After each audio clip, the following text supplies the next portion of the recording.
we also know that a lot of the culture during this time was lost because of their ancestors um, was not passed down for them.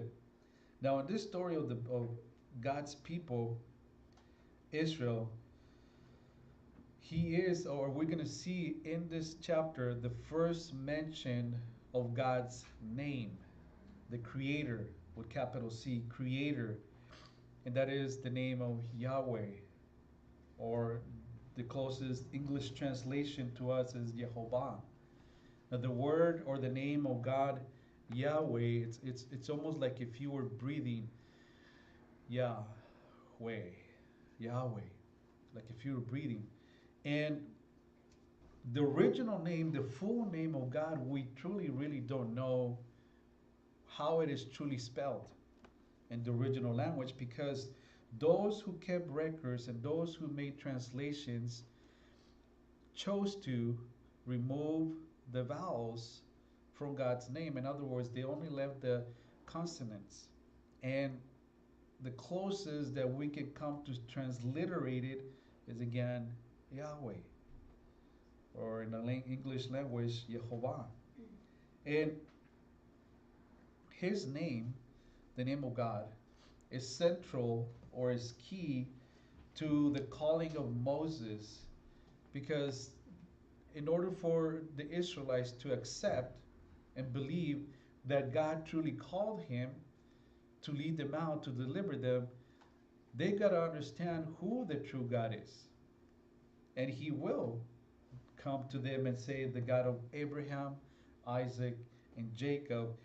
And in this chapter, we're going to see that Moses is added to these names, even though we don't know him that way, the God of Moses also, but we know that God is going to use him to the same magnitude as these three patriarchs. Now, we have the Bible to prove to us that God, in a good way, doesn't care how busy you are in your life. If he calls you, he knows that you are the right person for the task. Throughout the Bible, we have seen many people, and we study the Bible in its full context. We have seen, because we have studied the book of Judges, we have studied other Old Testament books. For example, in the book of Judges, we have Gideon.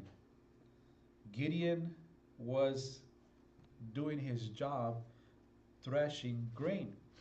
And we know that he was hiding, so he was working extra hard by threshing the grain the way he was doing it, because he was afraid. So he had a job and he was doing it. We have in the book of Samuel, Samuel himself, he was already serving God at the temple, and God still calls him.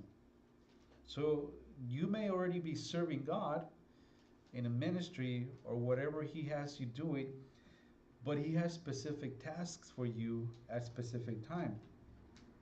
David, when he was a little boy, or he was a young man also, he was out there taking care of the family business by caring for the flock, the sheep, protecting them and caring for them. Yet God called him to lead a people. We also have a prophet, Elisha, who was a farmer, who was plowing at the time when God called him. In the New Testament, if we look at where we're at in the book of Matthew, God called for entrepreneurs, if you may, for fishermen, for businessmen. They already have a job, they're busy, and God calls them for a specific task. And then we also know we have Matthew, who is an IRS agent or a tax collector. He already had a job too. He had a great income. So why would God call all these different people? And those are just a quick example. Because they were all already doing something. And God hates laziness, hates people who are sluggish, who say, well, I don't want to, I don't like that. We have Proverbs 24:30 to prove it. Matthew 25, 20, verse 26 through 37. And we have many other scriptures where God says he hates idleness. Now, during our time in this chapter and the next chapter, I will probably jump into some kind of, not that I'm an expert in it, but some kind of medical psychology pertaining to the character of Moses. Because, like I said, we all can identify with Moses in one way or another. And Moses, not in every single aspect of his being, but Moses represents us in how we approach God, or we keep God at a distance, I should say, sometimes. Because Moses begins to do the very same thing, trying to keep God at a distance. During the time that I was off or away during that week that my wife and I had gone to on the retreat, I had kind of hold of a book, not too big of a book. I only got halfway through it, and I'm still trying to find it and get it to complete it. But the book is called Excuses, Excuses. Which one is yours? And this is speaking about the people who are in the church. And it's really interesting because I identify myself with a lot of the excuses that were brought forth in that topic. Like, whoa, I didn't even realize, because we automatically respond to try to keep away from certain people, certain tasks that God appoints us to. And without thinking, sometimes, or really without thinking, we push away God. And so we're going to see a little bit of, or not a little bit, but we're going to begin to see Moses bring up his excuses. Next chapter, chapter 4, we're going to see even more of this in Moses. But Moses, nevertheless, was a man that God chose, not because he was qualified. We know that he was educated. We already know this because he was adopted into the Egyptian kingdom. And he was a prince in Egypt. And he was very well taken care of. But that's not what God really looks for when he calls somebody. He can use those qualifications, but that's not what God is looking for. And it has taken Moses up to this point 40 years. We're going to see 40 years until God begins to use him. 40 years that's how old he was when he left Egypt, when he ran away. By the time we find Moses again, 40 years has already passed. So he's already 80 years old. Think about that. So for people who say, well, I'm too old, I'm at the end of my life, what could God really do through me? And even though you can use the argument, well, at that time people lived longer, true, that doesn't exclude us from when God has something for you to do. Now let's begin reading in verse 1. Now Moses was tending the flock of Jethro, his father-in-law, the priest of Midian. And he led the flock to the back of the desert and came to Horeb, the mountain of God. So we know from our last study that Moses had married Zipporah, who is the daughter of the priest of Midian. It is believed that Jethro was probably the high priest of the land of Midian. And so he married her, and even though he was a priest, their family were shepherds. They tended flocks. And it is ironic that I want to point this out. It's ironic that Moses becomes a shepherd. Why do I say this? If you remember in the Old Testament, the previous study that we've had in the book of Genesis, when Joseph brought his family into Egypt, remember he told his family, let Pharaoh know that you are shepherds, that you tend the flocks. And in Genesis 46 verse 34, it says that to the Egyptians, shepherds were an abomination. In other words, they hated shepherds. They wanted nothing to do with the shepherds, even though they benefited a lot from them. So Moses, growing up in Egypt, knew this. Yet, here we are. He becomes one of the ones which Egypt sees as an abomination. So that's why I say it's ironic that he becomes something that his upbringing grew up to detest. So God has already humbled him into becoming something that he learned to hate, to despise. So this is where he's at. But he's not being resentful. We don't see Moses groaning and complaining about being a shepherd. He's in love. He marries Zipporah. Great. I got a wife. I have children. I have a job. Shoot, I'm doing great. In the previous land, somebody wanted to kill him in Egypt. Now it says here that he came to the mountain of Horeb. And I want to bring up this first image. Hank's going to put up this picture. And no, the other one, down with the mountains. And if you can see, Mount Horeb is to your right. Let me see, to your right. And you see the taller peak one that has no name on it? That's Mount Sinai. Now, Mount Sinai and Mount Horeb, the name is used interchangeably throughout the Bible to mean the same thing.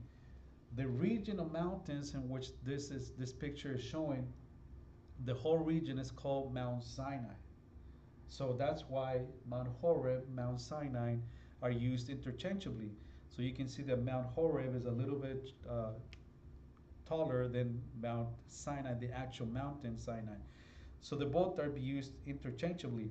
Now go ahead and go to the other picture, the map, because it says that Moses went to the back of the desert. Look at where it says Midian. That's the land of Midian. And look at where Sinai is at. Look at how far he traveled to take care of the flock. He was away from home. He was far. Look at how far Egypt is also. That's just to show you the comparison of what we're talking about when they begin their journey and where he's at this moment. And what he was doing, Moses, it says that he was in the desert, the back of the desert.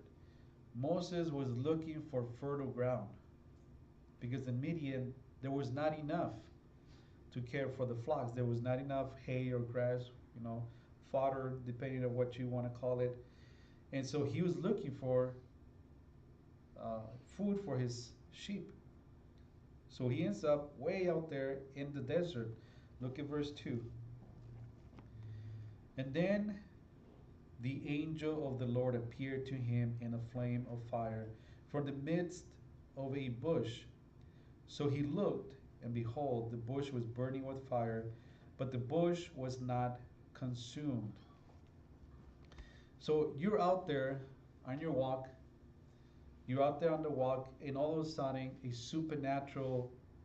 having a supernatural encounter. Something that you've never seen before, at least not to the magnitude which Moses sees, and you're like, whoa, this is a magnetic sight.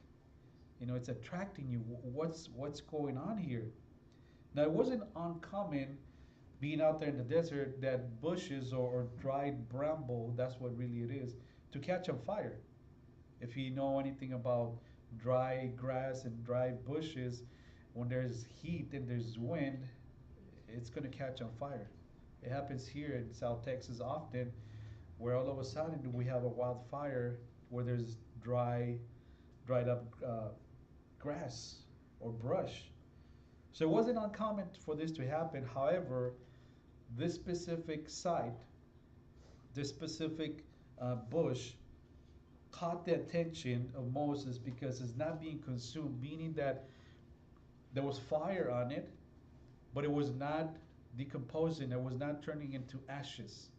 It says it was not consumed. In other words, it was not completely on fire, even though it had fire. It's difficult to explain if we have never seen it ourselves. Now, I've listened and I've watched some of the episodes from Dennis Prager in his lecture called The Rational Bible. And he's commenting regarding the burning bush specifically. And he says that the Jewish people, and I quote, the Jewish nation identifies with the burning bush since the start of history because they have been burned, but they've never been consumed, unquote. Meaning they've been always under attack, but they have not disappeared from this earth.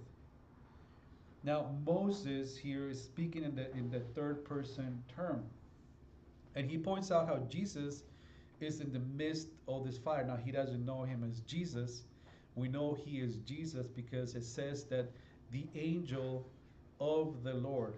And anytime you see in the Old Testament the word the angel of the Lord, that means it is a theophany, meaning a pre-incarnate operation or kind of like a cameo of Jesus coming before his people. And that's what is happening here. So it's Jesus here in the middle of this fire, and he's speaking to Moses, the angel of the Lord. Now let's keep reading verse 3. Then Moses said, I will now turn aside and see this great sight, why the bush does not burn. So this phenomena that is taking place and Moses catches it, he's saying, whoa, this thing is not being consumed or is not being engulfed by the fire. Well, we know again that being in the desert, it was not uncommon, but this one is different. And in the desert, you have two choices, either to catch a fire, either rocks or a bush, a dried up bush. So it's more common that a bush will catch on fire. Plus, um, bush in the book of Hebrews, I'm sorry, in the Hebrew language means you pronounce it seneh, Seneh, seneh, which sounds very close to Sinai. Seneh, Sinai. Could there be a correlation between the two? Possibly. We don't know for sure. I think it does. Verse 4. So when the Lord saw that he turned aside to look, God called to him from the midst of the bush and said, Moses, Moses. And he said, Here I am. So why did God, Jesus, or the angel of the Lord, why did he call his name twice? I really don't know, but based on their culture, which could be the reason why, when somebody would or uses their name twice, calls them by the name twice, it's a form of endearment, like saying honey, like my love, or dear so and so, dear Moses. But it's also a form of kind of like helping Moses wear off the fear. Moses, Moses, to affirm that he is not in any immediate danger. So that's what's happening here. So it's part of the cultural norm for them, but notice how he answers too. Here I am. He's kind of like saying, "Here I am at your service. Command me," in a sense. In Spanish, uh, we have a form of responding. We say "mándeme" or "mande," which means "command me" or "Here I am. How can I serve you?" In a sense, that's what it means. Yes. In other words, you're answering the call and you're ready to serve. That's what it means. And this is what Moses is answering. Yes, I am here at your service. Command me. That's pretty much what Moses is saying. But that attitude that Moses answers in, it's going to change in a few minutes. Now, for us, it's going to take at least another week until we get fully there. But for Moses and the conversation that he has with God, it's going to change in a few minutes. You see why? Now, verse 5. Keep reading. Then he said, this is God speaking to Moses, do not draw near this place. Take your sandals off your feet. For the place where you stand is holy ground. Now, I kind of find it funny in a sense, if you think about it. He says to Moses, take off your sandals from your feet. Where else would sandals or shoes be in order to take them off? Right? I think God just inserted that to kind of make us laugh a little bit. But it also signifies to take the shoes off, or the sandals in his case, because it is holy ground, and anything that God has created is holy. And Moses, is in the presence of God. So in a sense, God is bringing Moses back to Eden. Back in Eden, they didn't have shoes. They didn't have any type of worries when they were walking around. There was no gravel, at least, that would hurt the feet. There was no thorns, or like here in Texas, South Texas, we have those sticker burrs. Man, you go outside with no shoes, oh, you better watch out. Yeah. So, and God is calling him, take off your shoes. And without himself, God, he's not identifying himself yet. He begins to teach Moses about who he is, God himself. He's teaching Moses how the nature or the presence that is before him is holy. So when somebody would take off the shoes, the presence of something divine like this, it meant that he was bowing down in respect, honoring what was before him. Now, God is also claiming this property, this ground, this creation is his. In the book of Genesis, chapter 1, verse 31 says, then God saw everything, this is after his creation, he had made, and indeed it was very good. It was holy, and it is holy. And Moses is before God, the Creator, capital C. Now, verse 6. Moreover, he said, I am the God of your father, the God of Abraham, the God of Isaac, and the God of Jacob. And Moses hid his face, for he was afraid to look upon God, the God of Abraham, Isaac, and Jacob. Now, Moses joins this group of men or patriarchs. And Moses says here that Moses covers his face. In other words, he's afraid to look upon God, because that was the belief that if anybody, this God hasn't told them yet, that if anybody were to see God for who he is, they would not live. And so Moses knows this is God. Immediately he recognizes, and so he covers his face. And the fear here that we're talking about is different from the fear that we Christians talk about, having the fear of God. The fear of God is not a terror type of guy of fear. It's not he's going to kill us, though he can put us out, take us out. But for us, the fear of God is reverence, it is respect, it is honoring. We're bowing down in honor of God. That's the type of fear that we Christians talk about. Moses, on the other hand, he's afraid. This is God. I could die from this. So this is why he covers his face. Verse 7. And the Lord said, I have surely seen the oppression of my people who are in Egypt, and we have heard their cry because of their taskmasters, for I know their sorrows. So I have come down to deliver them out of the hand of the Egyptians, and to bring them up from that land to a good and large land, to a land flowing with milk and honey, to the place of the Canaanites and the Hittites and the Amorites and the Perizzites and the Hivites and the Jebusites. Now therefore, behold, the cry of the children of Israel has come to me, and I have also seen the oppression with which the Egyptians oppressed them. Come now, therefore, and I will send you to Pharaoh, that you may bring my people, the children of Israel, out of Egypt. When God tells him, come now, I'm going to send you, I could imagine Moses like, whoa, what? He didn't respond, but his immediate reaction was like, what did you just say? I mean, in his mind, he's probably thinking about this. What did you just say? Now, Canaan was and is the land which God had promised, going all the way back to Abraham. This is the land that I will give you. A land flowing with milk and honey, meaning there was going to be a fertile land, a land that was going to be luscious for the flocks, a land that was going to have riches, and it was going to provide for his people. This is the land which God had made a promise of over, and now they've been here over 400 years.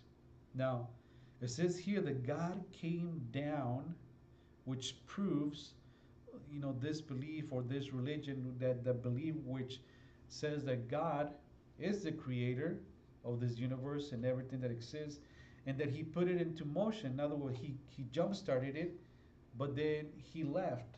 He went back to heaven. It has nothing to do with its people, with his people. And that is not true. Here we have this verse which says, he came down. He came down. Think about that. He came down from heaven. Whatever spiritual realm that is in, and that's where he came from. God came down and he wanted Moses and Israel to know that he is compassionate, that he cares for them, that he cares for his chosen people. Now, this is a comfort for me, it not to be for you. Because if he's showing this affection, this caring and loving affection towards his chosen people, being as disobedient as they are, how much more comfort are we to have, knowing that even though we mess up, he still cares for us. He loves us no matter what. He has unconditional love, agape love. And he knows, he hears our pain, he hears our prayers, he understands. He's not heartless. So if he cares so much about this people, his people, the Israelite nation, why did he wait over 400 years before he answered their prayers, their supplications? Why did he wait 400 plus years for him to come down and now begin to do something? Why didn't he deliver them way before they began to oppress them? Why is that? Think about it. Think about it. When you have everything fine and dandy in your life, you got no troubles, you got income, you got a fat wallet, your refrigerator is overflowing with food, your car is full, the tank is full of gas, you got brand new mud tires in your car, and everything's great, everything's fine and dandy. Do you really pray to God? Do you really acknowledge him? Be honest to yourself, not to me. You don't need to answer me. Be honest to yourself. But as soon as there's a little, stumble, you stumble a little bit, what do? Which we should do. Cry out to the Lord. Yes, Lord, help me. And it shouldn't be, why did you allow this thing? Even though sometimes we do pray this, why did you allow? And if you didn't want me to be here, why didn't you stop me? No, we have to be, Lord, I know I messed up. Be repentant. What do I do now, Lord? And so Isaiah chapter 54 verse 7 says, I form the light and I make darkness. I make peace and create calamity. I, the Lord, do all these things. When I read this verse, even though I've read it before, but when I read this verse recently, it took me for a whirlwind.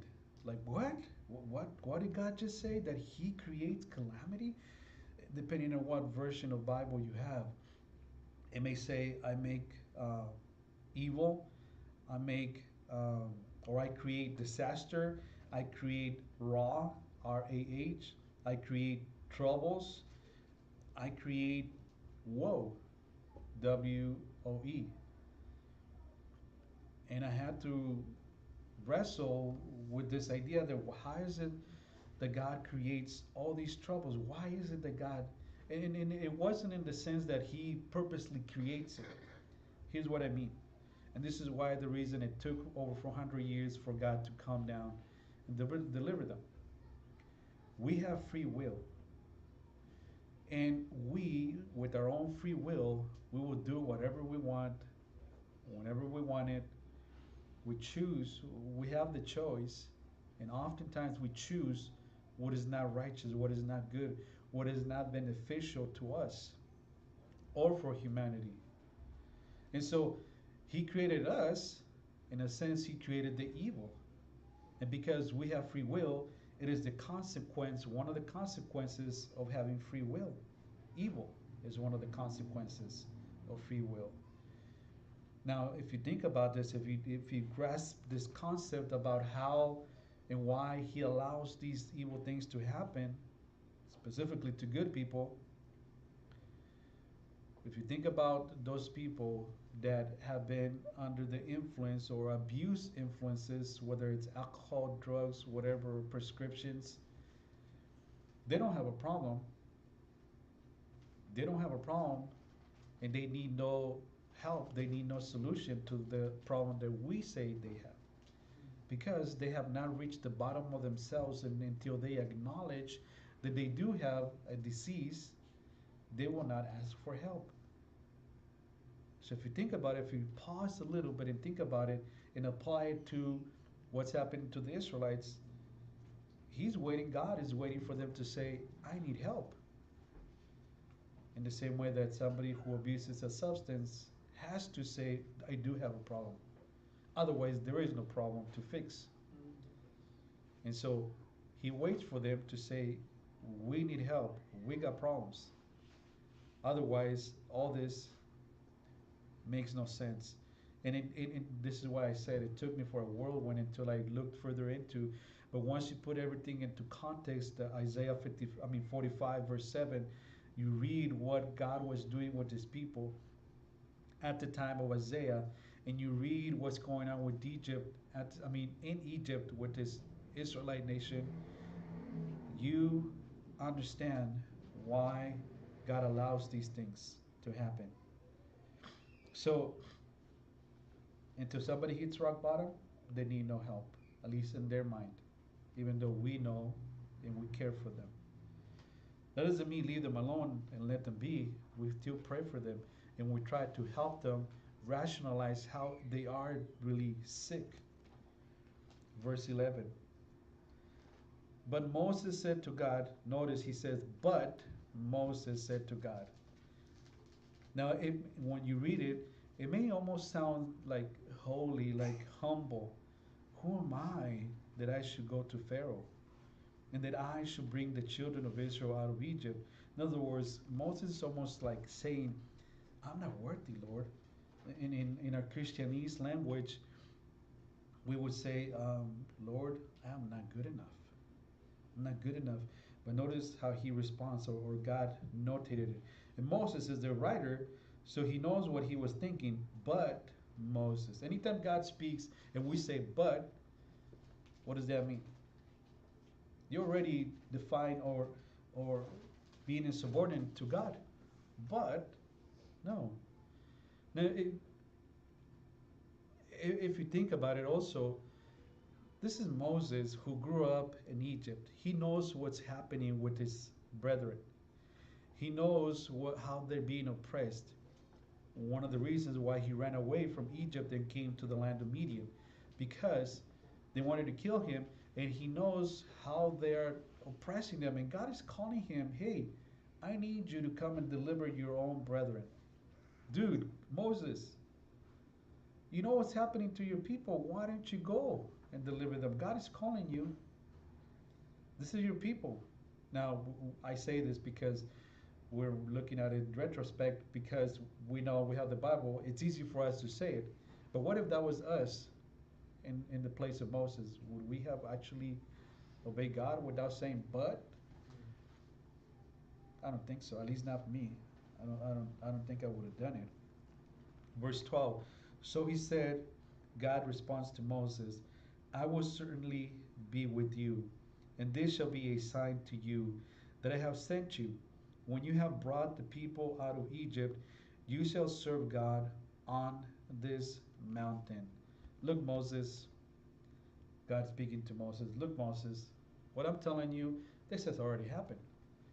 And when you come back to this mountain with your people, with your brethren, you're going to know that what I told you is true, because you're going to come back here with them. And you're going to worship on this very mountain. In other words, God is looking into future past. It's the future for Moses, but it has already happened for God. Dr. Douglas K. Stewart, who's a great commentator, I recommend him. Uh, Plain English, great commentator. However, his commentary is about this thick of a book. Great commentator, though. He says, I quote Dr. Douglas, this is not merely the measurable movement from one place to another, but it is their moment of faith within one another, unquote. Look again in verse 12. I will certainly be with you. I will be with you. So Moses has to believe by faith, and he will later on, has to believe by faith, and so will the people need to believe by faith that it is God who sent Moses, and God is with them. Let's keep reading.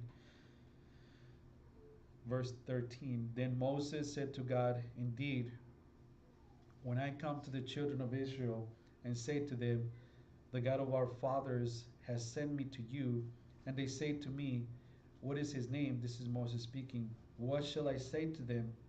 And God said to Moses, I am who I am. And he said, thus you shall say to the children of Israel, I am has sent me to you. Moreover, God said to Moses, thus you shall say to the children of Israel, the Lord God of your fathers, the God of Abraham, the God of Isaac, and the God of Jacob, has sent me to you.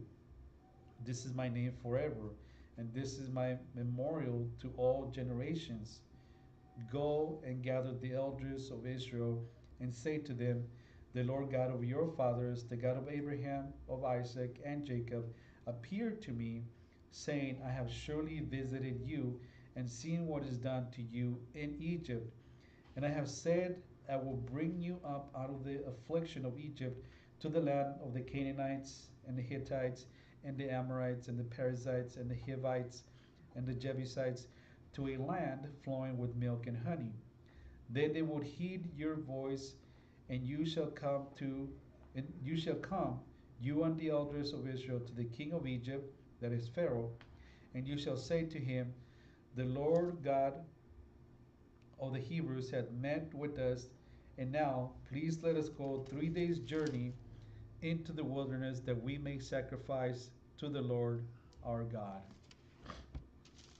Now, Moses is going on the decline here because of his response. He's questioning God. He's really now protesting to God. He's starting to make excuses. He already told them who he is. God already told them. So Moses to God, who are you? Who do I say sent me? I am who I am. God told him, I am. So who sent me? I am. Now, the question Moses presents to him is kind of legitimate in a sense, because of the culture in which he was brought up, and in the culture in which his brethren are living at the time. Because the Egyptians didn't only have one God, little g, they worshipped multiple gods. They, uh, they had a God for almost every single thing that was part of nature. The God of the river, the God of the frogs, the God of the flies, the God of this and the other. And God is going to use these beliefs of their gods, little g, and turn it on their heads. In other words, he's going to prove to them, though you have these little g gods, I still am the true God. I command those, even though they don't really exist, I command them. So they have a polytheistic belief, but they were also pantheistic in the way they worship. Poly means many, so they had many gods in which they worship all these different entities. And pantheism is the belief that the earth, anything that was created, the earth, the dirt, the bugs, trees, flowers, including us, we had the same equality as the true God. In other words, that we are all little g, little gods. That's their belief. So if you know anything about the Egyptian history and the dynasties, and even if you watch some of the movies, the Egyptians, the pharaohs, believed that they themselves were gods, and so that's where the belief comes from, because they believe all these nonsense. And God, the true God, is going to use this against themselves to prove, I am the true God, not you. Now the name I am, the way it's used here is in the present sense. I am. And it's also in the first person term. I am. I'm present. I'm here. And part of the meaning of God also translates into I cause to be, or I'm causing to be. It also means I'm creating and I'm sustaining. And yes, that's who God is. He is all those. He is present. He is creating. He is sustaining. But more importantly, God is who we need Him to be at this very moment. This is why His name is in the present sense. He's here. He's creating. He's sustaining. He is for us who we need Him to be, no matter where we're at in our life. Hebrews chapter 4, verse 15, it says, "For we do not have a high priest who cannot sympathize with our weakness, but was in all points tempted as we are, yet without sin." Meaning that he understands to the full extent what we are feeling, what we are facing, no matter what. Even though we lie to ourselves and thinking, nobody knows the troubles that I have. Isn't that a song? A country song? Nobody knows. Yeah, so God knows exactly, and even way better than we think we know, it's going on in our hearts, in our minds. He knows exactly what's going on, and He knows because He's been tempted, meaning tested, but it says here, Hebrews 4:15, yet without sin. Let's keep reading verse 19. "But I am sure that the king of Egypt will not let you go. Nope, not even by a mighty hand. So I will stretch out my hand and strike Egypt with all my wonders, which I will do in its midst. And after that he will let you go. And I will give this people favor in the sight of the Egyptians. And it shall be, when you go, that you shall not go empty handed, but every woman shall ask of her neighbor, namely, of her who dwells near her house, articles of silver, articles of gold, and clothing, and you shall put them on your sons and on your daughters, so you shall plunder the Egyptians." Now, the most powerful ruler, or the potentate, meaning it doesn't matter who else is ruling at the time, the most powerful, in this case Pharaoh, he abides by no one else's rules or laws. He speaks, and what he says is law. Nobody can protest against him. I mean, people could try, but that was not going to be irrevocable. What he said went. He was the most powerful. And Moses knows this. So Moses is thinking of also this thing in back of his head, because he's familiar with who Pharaoh really is, and God is going to send him there. So I kind of sympathize a little bit with Moses, yet we know that God is all powerful. And Moses is going to go. He knows, God is telling him, you know that he is stubborn. That's what God is saying. I know that, in fact, I know that he's going to say no. And Moses knows this too.